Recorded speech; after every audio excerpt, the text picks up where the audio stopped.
Assalamualaikum warahmatullahi wabarakatuh. Alhamdulillahirabbil alamin. Wassalatu wassalamu ala Rasulillah amma ba'd. Halo teman-teman, apa kabar? Ya, alhamdulillah ketemu lagi dengan Ustaz Solihin. Insyaallah kita akan kembali lagi mempelajari pembelajaran tematik. Yang kali ini kita akan belajar tentang denah dan juga cover buku. Kita sudah sempat membuat tutorial link YouTube ya, ke teman-teman semuanya terkait dengan buku-buku yang akan kita pelajari. Kemudian yang kedua terkait dengan organ gerak ya, ada otot, tulang, pergelangan. Kemudian ada materi vertebrata dan juga avertebrata. Terakhir ya, meskipun tidak melalui link YouTube, teman-teman mempelajari rangka gerak manusia atau rangka manusia. Oke teman-teman, hari ini ya, seperti Ustaz tadi sudah sampaikan, kita akan belajar tentang denah dan juga cover buku. Denah, apa sih denah itu? Denah adalah gambar yang menunjukkan letak kota, jalan, atau suatu tempat. Nah, itu denah teman-teman ya. Nah, denah ini sangat dibutuhkan seseorang ketika dia mencari alamat atau mencari suatu tempat ya. Dengan bantuan denah ini ya, berupa gambar tadi, gambar denah, orang akan mudah menemukan suatu tempat.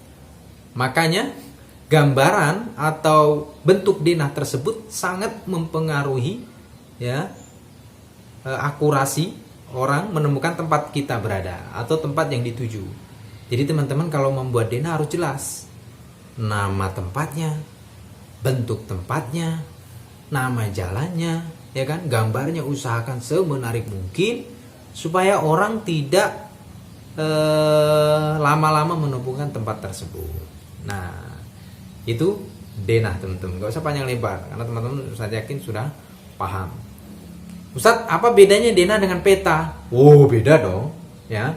Kalau peta itu sifatnya global, besar, gitu ya. Tapi kalau denah sudah spesifik, ya, sudah sangat terukur, kayak ibarat Google Map. Nah, Google Map itu juga sangat spesifik dan itu merupakan perkembangan zaman yang luar biasa ya. Dengan adanya Google Map, sudah sangat jarang orang membuat gambar denah lokasi dia. Nah, biasanya denah itu tercantum di surat undangan tuh, ya. Kalau ada yang mau nikahan atau mau sunatan, biasanya tercantum denah lokasi. Nah, itu kan spesifik ya, hanya untuk suatu tempat saja. Tapi kalau peta sifatnya umum, luas, mencakup peta Indonesia misalnya, lengkap di situ. Ada pulau Jawa, pulau Sumatera, Pulau Kalimantan, Sulawesi, dan lain halnya itu lengkap di situ. Sungainya, atau samudranya, atau lautnya lengkap di situ peta yang skalanya lebih besar. Tapi kalau denah itu cukup kecil, itu cakupannya teman-teman. Good, paham? Paham.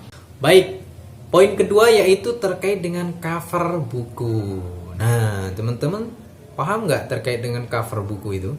Cover buku adalah bagian terluar dari buku ya, yang biasanya cover ini sudah menggambarkan isi dari buku tersebut. Makanya di cover buku itu biasanya ada gambar-gambar gitu kan, atau ada fotonya, atau ada tulisan-tulisannya.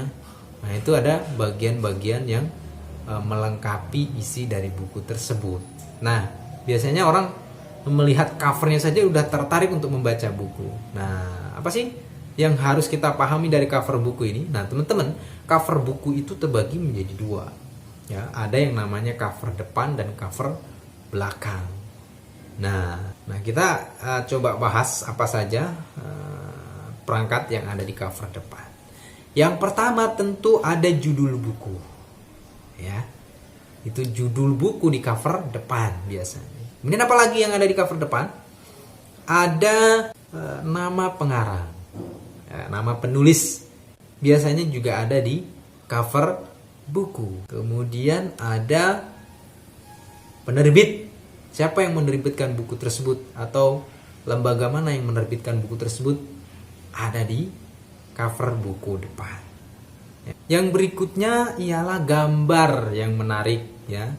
Yang sebisa mungkin gambar tersebut juga mewakili dari isi buku tersebut. Gitu. Nah, kemudian poin yang berikutnya yaitu cover belakang. Nah, apa sih yang ada di cover belakang ini? Di cover buku belakang ini, teman-teman, ada yang namanya sinopsis isi buku. Apa sih sinopsis isi buku? Biasanya rangkuman yang menurut pengarang itu sangat penting, biasanya dicantumkan di belakang. Juga ada ISBN, nomor cetakan atau nomor keluaran buku biasanya ada. Di cover buku belakang juga biasanya ada alamat penerbit. Nah, biasanya dicantumkan alamat penerbit. Kemudian juga ada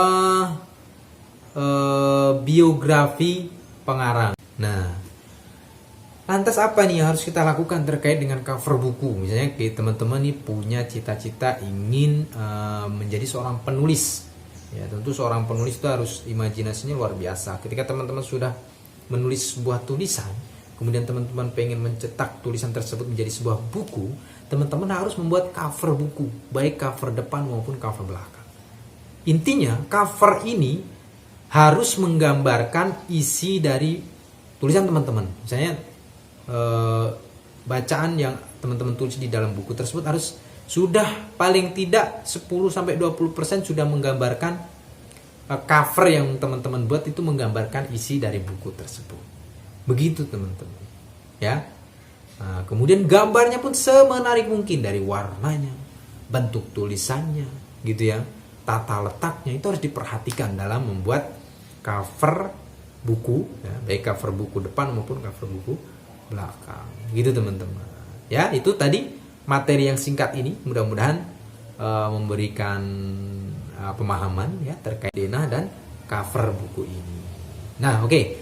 Tugas teman-teman apa nih? Tugas teman-teman adalah membuat denah lokasi teman-teman tinggal ya. Dari teman-teman tinggal menuju ke sekolah pionir. Digambarkan. Boleh teman-teman dari pionir ke rumah teman-teman atau dari rumah teman-teman ke sekolah pionir. Ya, silakan dibuat. Kemudian Ustadz pengen pelaporannya itu dalam bentuk video boleh ya. Teman-teman menggambar dulu, kemudian divideokan, dijelaskan di situ. Oh Ustadz, ini rumah Ustadz, ini rumah saya Ustadz. Di samping sini ada ruko, namanya ruko apa gitu ya. Kemudian sebutkan ini jalan keadilan misalnya. Maju dikit ada nanti lapangan sepak bola misalnya. Oh ke depan lagi nanti ada kantor polisi gitu ya. Belok kiri Ustadz, belok kiri nanti masuk ke perumahan Villa Santika misalnya. Jalan ketemu tol, nah, sampai ke sini muter-muternya ketemu kandang kuda gitu ya. Baru nyampe ke sekolah ya. Bebas teman-teman, silakan dibuat, diwarnain pun boleh gambarannya ya. Nanti Ustadz akan nilai, Ustadz berikan apresiasi saat kita ketemu di home visit. Kalaupun yang tidak ketemu di home visit, langsung Ustadz kasih nilai melalui evaluasi pembelajaran. Itu saja teman-teman pembelajaran kita hari ini ya. Mudah-mudahan teman-teman terus semangat ya, terus energik untuk dalam memahami pelajaran-pelajaran yang kita berikan. Ustadz mohon maaf apabila ada salah kata, salah ucap. Syukran lakum. Assalamualaikum warahmatullahi wabarakatuh.